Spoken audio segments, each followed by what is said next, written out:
Good evening, everyone. Evara Voices welcomes our guest this evening, Mrs.Revathi Sivasankar, who's a special education teacher and she's a mathematician. And to know more about her, let us welcome her on the show before I introduce her to you all. Welcome, Mrs. Revathi. Thanks for coming on our show. We look Good forward evening, to everyone.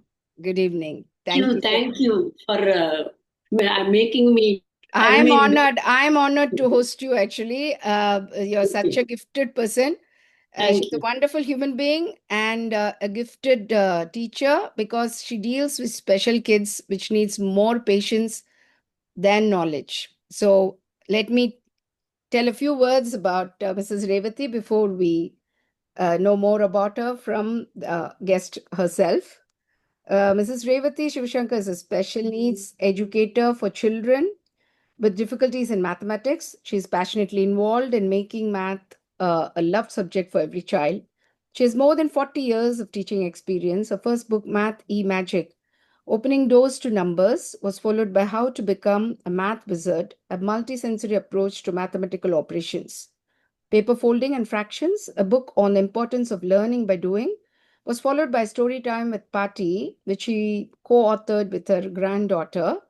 Was an attempt at teaching through stories using endangered animals. Also, the illustration was done by her granddaughter, and where using endangered animals, where multidisciplinary subjects are learned through stories. Looking out for the next book, which is writing currently, Demystifying Algebra, which will be coming soon later this year. Four of her books have been published and they are going in for republishing. And she has done double masters in education and botany.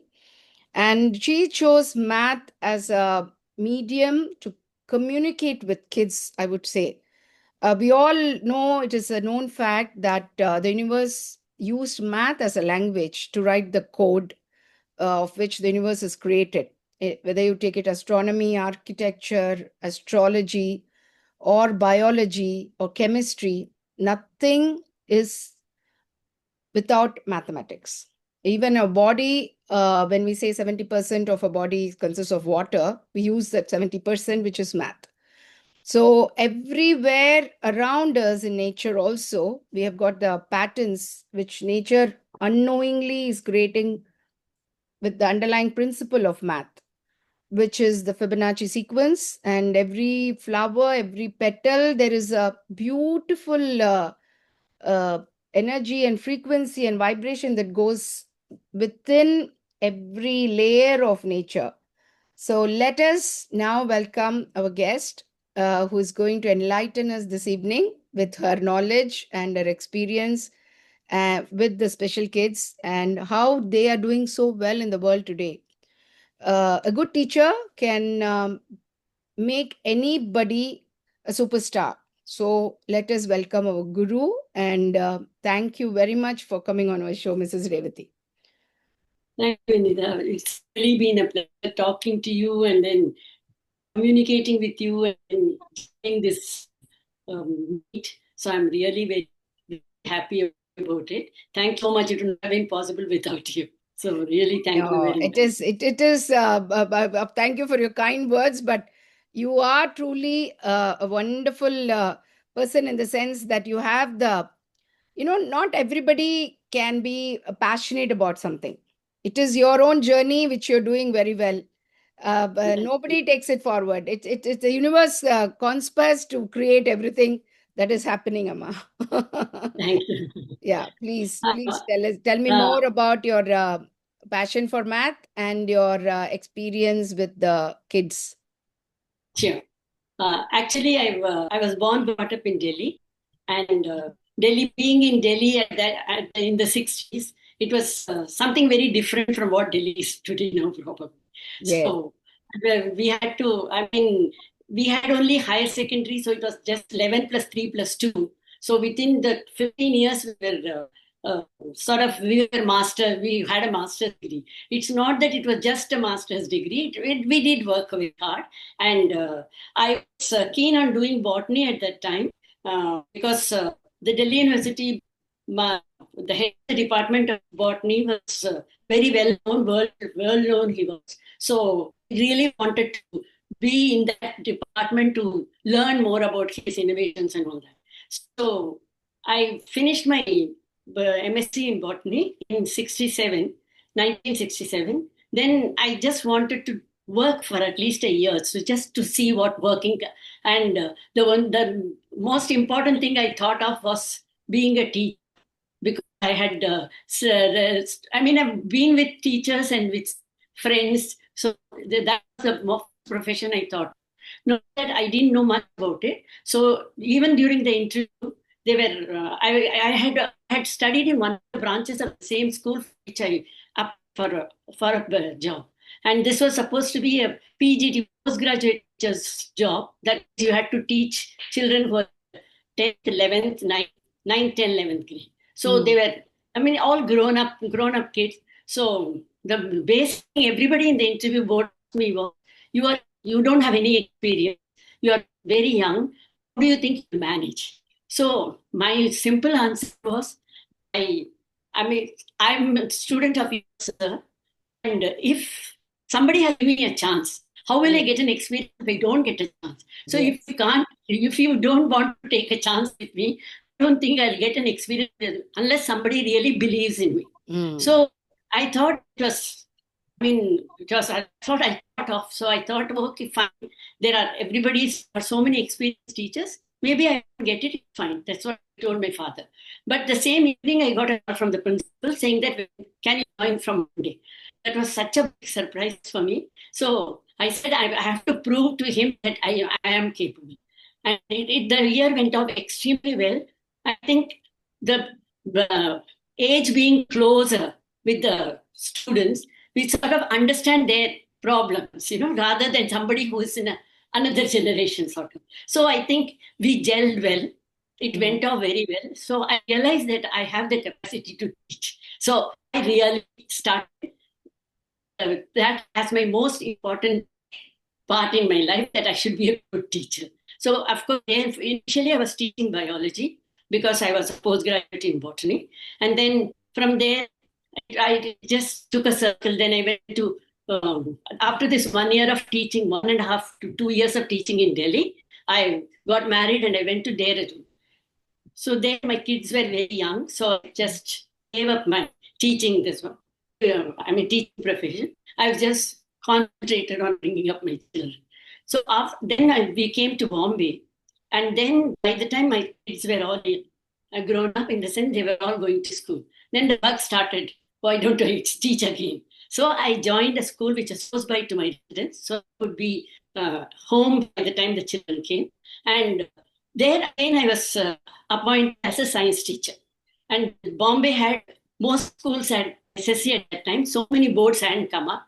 So I was supposed to teach math for 7th standard, math and science for 7th standard, and science for the 9th and the 10th. So I was quite happy about it.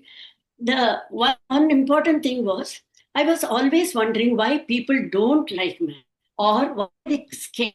If you ask somebody, they say, "Oh, math is my thing."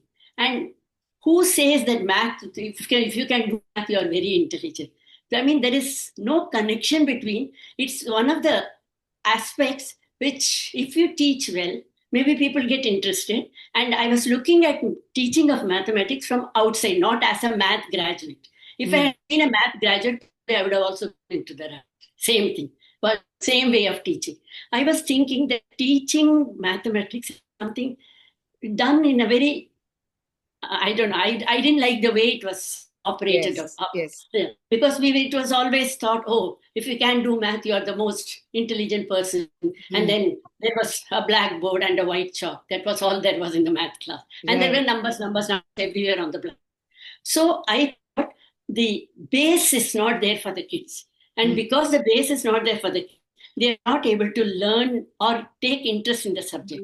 So even that time, I used to teach algebra in a way that I just connected it with their life, what they do in their houses. So I said, suppose you make a salad.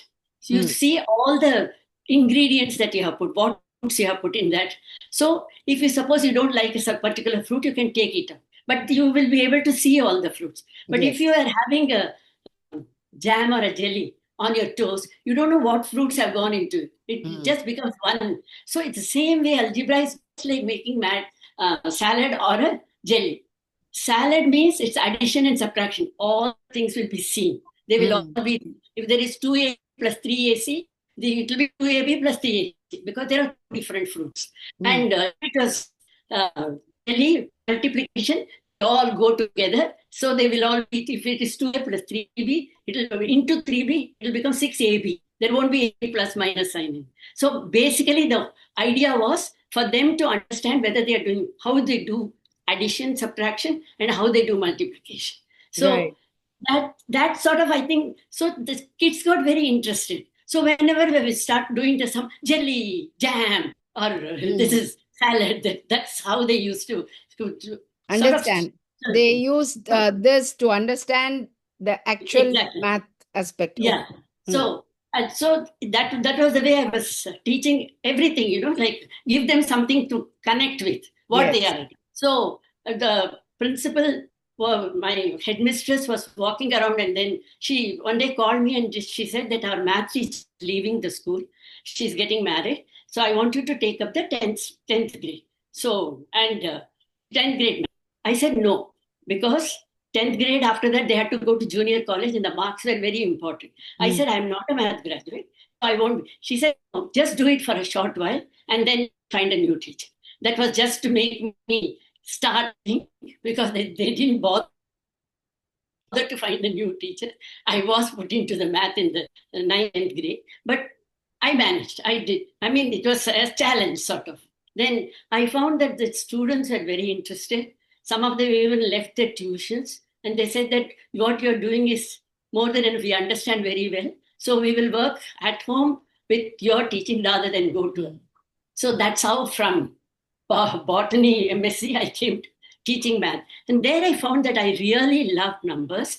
And if there was something challenging, I would always tell them, I'll get back to you tomorrow. And my dream also, I'll be thinking of those numbers and how to work on them. So that Mm. way, I think I was introduced into numbers, and thanks to the school which did this for me, made me realize what I'm really passionate about.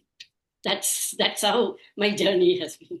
It's And I mean, from like that, there, that the journey is one thing, but your experience with the kids is something that has evolved you to write books, because you have been inspired by yeah, your own that teaching, which is rare, isn't it? right. No, actually, it so happened that from Bombay we went to Assam. There also I was in a Kendriya Vidyalaya, so teaching biology, and Ah, then we were transferred to Chennai. So that's the time I said I've had so many years of experience teaching in Bombay, in Delhi, yes. in so if I now go to Chennai, I'll be somebody new entering into a school.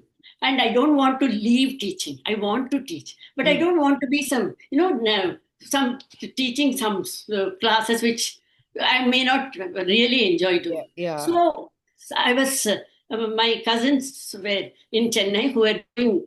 There is a Madras Dyslexia Association. So they said, why don't you take this up? You can use your experience. You may be able to do better. So Right. I did the course for dyslexic children. And Oh, then that's how I said, okay, then I started this remedial classes. They say in different schools, they have remedial centers. And I yes. started. That's the time I really learned what is patience and why is it that the child doesn't understand. Like place values. I always think place value is something very, very important. And Mm. the children have to understand place value. Now, when I was with these kids, I tried, and it is one on one. So, one kid I do for half an hour, another kid I do for half an hour. So, each one's problem is different. So, I found that place value was something they could not understand. And Mm. India is the only place where we do mathematics with uh, crores and lakh and crores, and Yes. also million, billion, everything, and converting from one to the other. That is something which is not Correct. very easy for the children to understand, big Right. numbers. So when I worked with them, I started innovating. Uh-huh. So suppose that some other place values to be taught. Take up to ones, tens, hundreds. So I took three chairs, three colored chairs. One small red chair, one blue chair, little bigger, one green chair, which is biggest. And I said, okay, just like you sit on a chair, numbers are your friends, they also sit on a chair. And even if the chair is very big, like a sofa, they will sit comfortably, but only one person can sit on the chair. Okay, so the smallest chair is a one's chair. So whoever sits on it, that will be the value. So if 8 is sitting on the one's chair, its value will be 8. But if it is sitting on the tens chair, its value increases. So it becomes 8080. The same 8 in a bigger chair has a bigger value. The same 8 sitting on the hundreds chair will be 800. So if I give you 885, you say you will draw three chairs because it is 100. So after the three chairs, 800. So in the hundreds, you'll put the 8 and 35. So 30 in the tens chair and 5 in the ones chair. Like that, I first started. And I found that it was a hit for the kids. They were so happy to. I said, draw the chairs. So they will bring colors to the class. Oh, math can also be like a drawing. So they will draw three chairs and they will make the numbers sit on them. So wonderful. Yeah. Then I thought, okay, let me write a book on whatever these new things I'm thinking about. So I used to give teacher training for others to learn about, because in math, in this Dyslexic Association, people were willing to do language, spellings, but nobody was willing to go into mathematics. So that was it was available for me easily to manipulate whatever I wanted to do. So I used to do a lot of teachers' workshop. I found that teachers from regular schools without any children with disability, they also got so interested in that. They used to teach that way and come running to me and say, ma'am, it was such a wonderful thing. My whole class is filled with the children. So I thought that's a good thing. So once I got a good feedback, it just makes you work more on that. So everything in the form of diagrams and drawings, like big numbers. If you like those children who have worked with me, if you see their work in their column, you know Revathi Miss must have taught them. They will be drawing chairs. They'll be drawing caterpillars, because those big numbers, I used to make them do caterpillar segments. So if it was an Indian system, then 1 times 100 will be one oval. It will be actually oval segment, and then 1,000, 10,000, another oval segment, then lakh, 10 lakh, another oval segment. So it will be oval segment.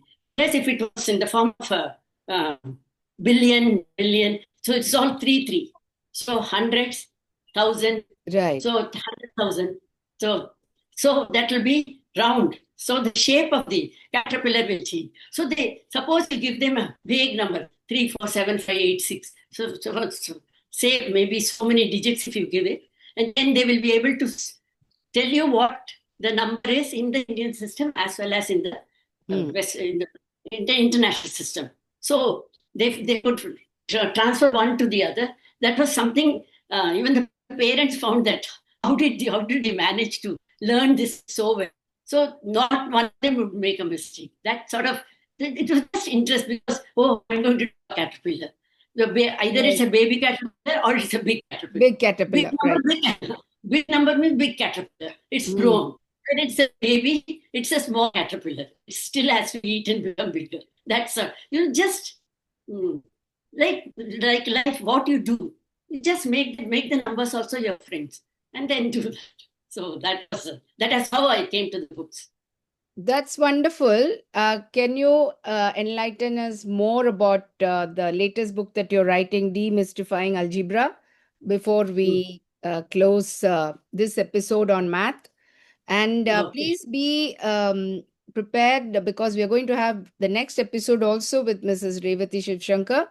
And she's going to talk about not just math or her journey as a teacher, but there are many more things that she does, like she's very fond of meditation. And we will talk more about her passions and hobbies. But on this final note, I want to ask more about her latest book, which she's writing currently, which is Demystifying Algebra. Okay. See, algebra is something children think it's something very difficult. And Right. I always found that if the base is not very good, then naturally, so I give a lot of emphasis on integers. And Ah, integers, I teach is like, I tell the students, like the other day I was working with my granddaughter on the Zoom. So I told her, she loves drums and she loves drama on the being on the stage. I said, this integers are just like you are the director of the show, mm, and you are making all the numbers dance on the stage. Now the numbers which are positive, they will wear a red uniform, and numbers okay. which are negative Like will have a blue black. uniform. Okay, Yeah. blue uniform. Red and so, Red and blue. and zero is like curtains down. So it doesn't have a blue or a red. So if there is a zero, that is there is no sign on it. So Mm, if you don't write the integer with a sign, then that means you are not dressed your artists to put them on the stage. Then you aren't a good director. A right. good director must see that the uniform is proper for all of them. So Yes. or the dance dress is proper for all of them. So if it is +3 +2, that means both are red. Mm, So they can go join together. So +3 +2 will become +5. Whereas if it okay. is say +3 -2, so that means there are three red and two blue. Two So blue. one red and blue will partner go. So one red will be left. So it will be +1 will be your. Oh, That will be the. So that way, putting them in the form of a so dance. interesting, really. I want to go back to basics and learn from you now. See, because I think if the base is good, Yes. first of all, interest comes. When the Mm, interest comes, then I think learning happens. yes. You listen more carefully, and You begin to love the subject. exactly. And then you find, and as a teacher, you find the children, like eagerly sitting forward like that, that I don't want to miss out even one single word. Yes. And Yes. that makes you happy. So many people have told It, me mm, I wish I had this sort of a devotion. I said, if you have this, if you want good pay, you can't compare both. This is it's a passion. That's all. true. You're not thinking about what it is. I mean, what pay I'm getting or where is my increment. I'm because that necessity is not there for you. Correct. Probably. Correct. Correct. Or something is a passion which you do, whatever happens. Do Mm. something else later, probably. But you just want to work on this. So, No, when passion becomes the purpose and the profession, then it comes together very beautifully, which is yeah, exactly. happened for you. It doesn't happen for everyone, but you've been lucky also that your passion of math became, I mean, you made it a profession.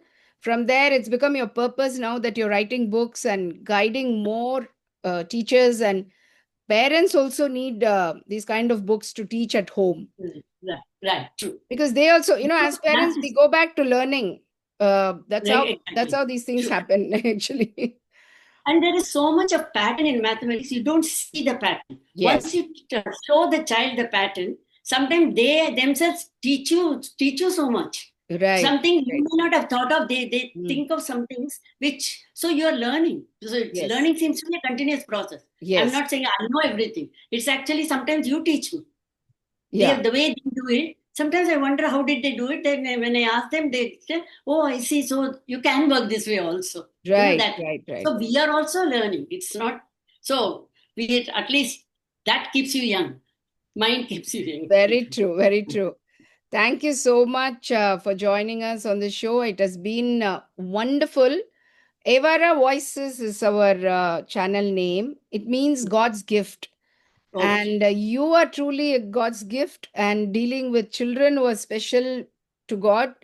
And you have picked up a subject which is, as I told you, the language of God's to create the Mm. universe. Because True. nothing in the universe is without math. True. Without math, yes. All around us, there are math. Yeah, If you you see may not every tree, every plant, every flower has got a pattern, and yeah, it, exactly. it it doesn't skip that.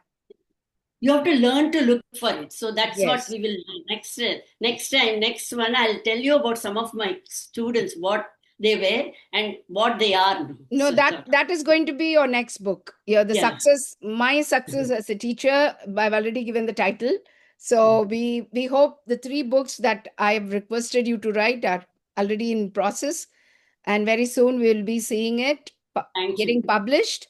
Thank you. Yes, thank you so much for joining us on the show. It has been wonderful to have you this evening. We hope to meet you again in our next episode. Thank you Thank so you so much. much. Thank you so Thank you. much. Thank you.